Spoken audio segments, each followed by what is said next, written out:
warahmatullahi wabarakatuh. Annyeongnya Rumun. Nah, balik lagi nih sama Dewi. Di video kali ini, Dewi akan membahas mengenai memperkukuh persatuan dan kesatuan Negara Kesatuan Republik Indonesia. Mau tahu apa aja yang Dewi bahas di video ini? Simak videonya sampai habis ya. Yang pertama, makna persatuan. Persatuan memiliki arti yang sederhana, yakni gabungan, ikatan, dan kumpulan dari beberapa bagian yang menjadi satu yang utuh, atau dengan kata lain, persatuan berarti disatukannya bermacam-macam corak yang beragam ke dalam suatu kebulatan yang utuh. Dan persatuan bangsa mengandung arti persatuan bangsa Indonesia yang menghuni wilayah Nusantara. Sedangkan makna dari kesatuan sendiri ialah menyatukan keberagaman atau perbedaan yang ada. Persatuan dan kesatuan sebenarnya memiliki konsep. Nah, konsep persatuan dan kesatuan ini adalah mengacu pada ikatan batin dan semangat kebersamaan antara individu ataupun kelompok dalam suatu masyarakat, bangsa, ataupun negara. Konsep kesatuan yang kita anut di Negara Kesatuan Republik Indonesia meliputi konsep kewilayahan dan konsep sosialnya. Nah, konsep kewilayahannya kita anut yakni wawasan Nusantara. Berdasarkan konsep wawasan Nusantara, negara kita memiliki karakteristik. Yang pertama, negara kepulauan. Negara kepulauan yang pengertiannya adalah satu wilayah lautan yang ditaburi beberapa pulau besar maupun beberapa pulau kecil. Yang kedua, konsep utamanya adalah menunggalnya wilayah laut, darat dengan wilayah udara. Dan yang ketiga, laut atau perairan merupakan wilayah pokok, bukan merupakan wilayah pelengkap. Dan yang keempat, laut merupakan bagian yang tidak terpisahkan dari daratan, bukan pemisah antara daratan ataupun pulau yang satu dengan pulau yang lainnya. Nah, lalu bagaimana dengan perwujudannya? Langsung aja kita bahas perwujudan Nusantara dalam hal politik. Yang pertama, bahwa kebutuhan wilayah nasional dengan segala isi dan kekayaannya merupakan satu kesatuan wilayah, wadah, ruang hidup, dan kesatuan mitra seluruh bangsa, serta menjadi modal dan milik bersama. Yang kedua, bahwa bangsa Indonesia yang terdiri dari berbagai suku dan berbicara dalam berbagai bahasa daerah, memeluk dan meyakini berbagai agama dan kepercayaan terhadap Tuhan Yang Maha Esa. Yang ketiga, bahwa secara psikologis bangsa Indonesia harus merasa satu, senasib dan sepenanggungan, sebangsa dan setanah air, serta mempunyai satu tekad dalam mencapai cita-cita. Dan keempat, bahwa Pancasila adalah satu-satunya falsafah serta ideologi bangsa. Yang kelima, kehidupan politik di seluruh wilayah Nusantara merupakan satu kesatuan politik yang diselenggarakan berdasarkan Pancasila dan Undang-Undang Dasar tahun 1945. Yang keenam, bahwa seluruh kepulauan Nusantara merupakan kesatuan hukum dalam arti bahwa hanya ada satu hukum yang mengabdi kepada kepentingan nasional. Dan yang terakhir, bangsa Indonesia hidup berdampingan dengan bangsa lainnya. Selanjutnya, perwujudan Kepulauan Nusantara sebagai satu kesatuan dalam bidang ekonomi. Yang pertama, bahwa kekayaan wilayah Nusantara, baik dari potensial maupun efektif, adalah modal dan milik bersama bangsa. Yang kedua, tingkat perkembangan ekonomi harus serasi dan seimbang di seluruh daerah. Yang ketiga, kehidupan perekonomian di seluruh wilayah Nusantara merupakan satu kesatuan ekonomi yang diselenggarakan sebagai usaha bersama berdasarkan dan atas asas kekeluargaan dan ditujukan bagi kemakmuran rakyatnya. Lalu kita masuk kepada perwujudan Kepulauan Nusantara sebagai satu kesatuan sosial budaya.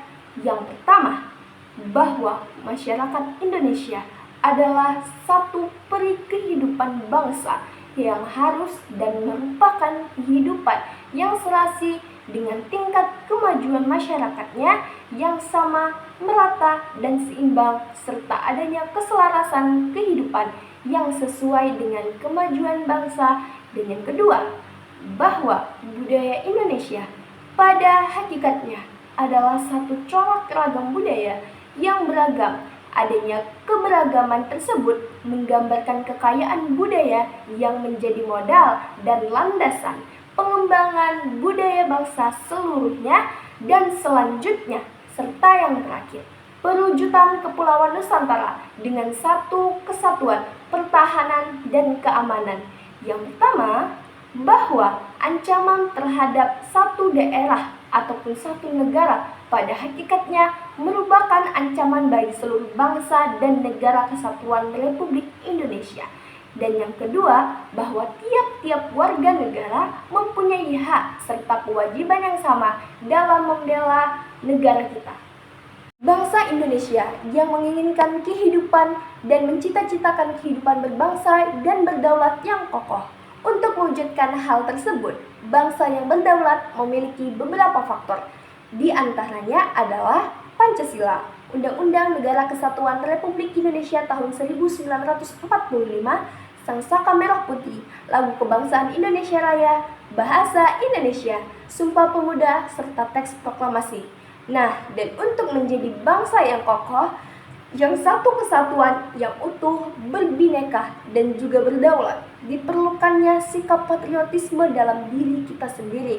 Adapun ciri-ciri seseorang sudah memiliki sikap patriotisme, di antaranya yang pertama adalah cinta tanah air, rela berkorban untuk kepentingan berbangsa dan bernegara, berjiwa pembaharu, tidak kenal menyerah dan tidak pantang menyerah, menempatkan persatuan dan kesatuan, serta keselamatan berbangsa dan bernegara di atas kepentingan pribadi maupun kepentingan golongan. Indonesia adalah negara kepulauan yang memiliki beribu-ribu pulau, berjuta-juta luasnya lautan, keberagaman suku, budaya, adat istiadat, maupun bahasa yang membuat Indonesia dijuluki sebagai Nusantara, yang berarti antar nusa ataupun antar pulau. Indonesia memiliki letak yang sangat strategis, di mana Indonesia sendiri terletak pada 6 derajat lintang utara sampai 11 derajat lintang selatan, dan Indonesia terletak pada 95 derajat bujur timur sampai 141 derajat bujur timur, diapit oleh dua benua, yakni benua Asia dan benua Australia, dilalui oleh dua samudera, yakni Samudra Hindia dan Samudra Pasifik, yang membuat Indonesia menjadi jalur perdagangan internasional yang utama. Kekayaan dan keberagaman yang dimiliki Indonesia membuat Indonesia memiliki beberapa keunggulan. Keunggulan-keunggulan menurut Dadang Sundawa diantaranya adalah jumlah dan potensi penduduk yang cukup besar, yakni menempati urutan keempat di dunia setelah RRC atau Republik Rakyat Cina, India, dan juga Amerika. Yang kedua, memiliki keanekaragaman dalam berbagai aspek kehidupan sosial, budaya, seperti adat istiadat, bahasa, agama, kesenian, dan lain sebagainya. Yang ketiga, dalam pengembangan wilayah Indonesia mempunyai konsep wawasan Nusantara, sehingga sekalipun terdapat berbagai keanekaragaman di antar pulaunya, di satu kesatuannya, namun prinsip-prinsipnya tetap satu. Yang keempat, semangat Sumpah Pemuda yang selalu merasuki jiwa dan bangsa Indonesia. Yang kelima, memiliki tata krama. Indonesia dikenal dengan keramah tamahannya yang sangat internasional. Yang keenam, letak wilayah yang amat strategis. Yang ketujuh, keindahan alam Indonesia yang tidak dapat disangsikan lagi, misalnya pantai-pantai, keindahan flora, bahkan keberagaman fauna yang ada di Indonesia. Yang ketujuh, salah satu keajaiban dunia juga ada di Indonesia loh, yakni Candi Borobudur. Yang kedelapan, wilayah yang sangat luas.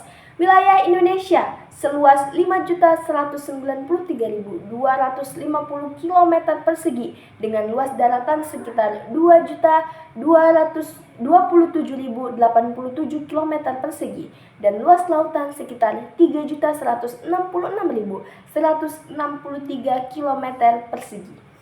Ada beberapa faktor pendorong dan penghambat pemersatu dan kesatuan bangsa Indonesia.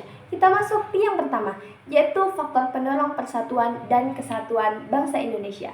Seperti yang kita ketahui bahwa persatuan dan kesatuan merupakan sesuatu yang merupakan faktor utama untuk menentukan keberhasilan atau lancarnya suatu pembangunan yang sedang dijalankan. Ada 3 faktor yang dapat memperkuat ataupun menjadi perekat bagi persatuan dan kesatuan dalam Negara Kesatuan Republik Indonesia atau NKRI. Yang pertama ada Sumpah Pemuda, Pancasila, dan semboyan Bhinneka Tunggal Ika. Ketiga faktor tersebut merupakan pemersatu seluruh bangsa Indonesia. Faktor tersebut dapat mempersatukan perbedaan dan keberagaman yang telah mewarnai Negara Kesatuan Republik Indonesia, yang telah mewarnai kehidupan berbangsa Indonesia. Perbedaan suku, agama, adat istiadat, bahasa, serta keanekaragaman flora dan fauna dapat dipersatukan dengan menjalankan nilai-nilai yang terdapat dalam ketiga faktor tersebut, sehingga akhirnya nilai-nilai tersebut akan memperkuat persatuan dan kesatuan Negara Kesatuan Republik Indonesia atau NKRI. Selanjutnya, ada nih yang kedua, yaitu faktor penghambat pemersatu dan kesatuan bangsa Indonesia. Ada beberapa faktor sebagai faktor penghambat terjadinya persatuan dan kesatuan di Indonesia ini yang berpotensi sangat berpotensi menghambat persatuan dan kesatuan berbangsa dan bernegara.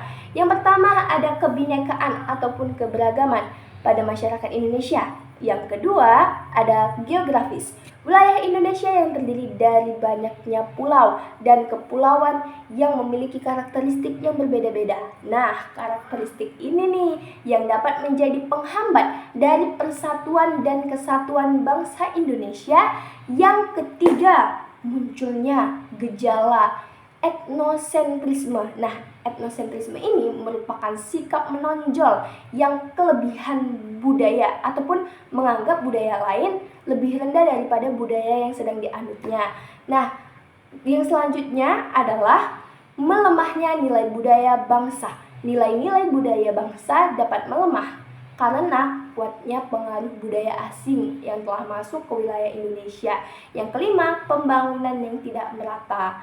Nah, itu tadi beberapa faktor penghambat dan faktor pemersatu dari kesatuan dan persatuan bangsa Indonesia. Nah, itu tadi penjelasan dari Dewi mengenai memperkukuh persatuan dan kesatuan di Negara Kesatuan Republik Indonesia.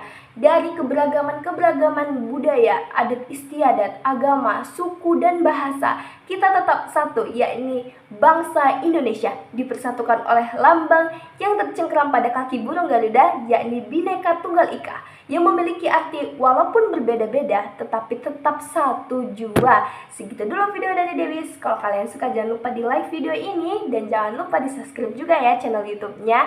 Salam toleransi, assalamualaikum. Don't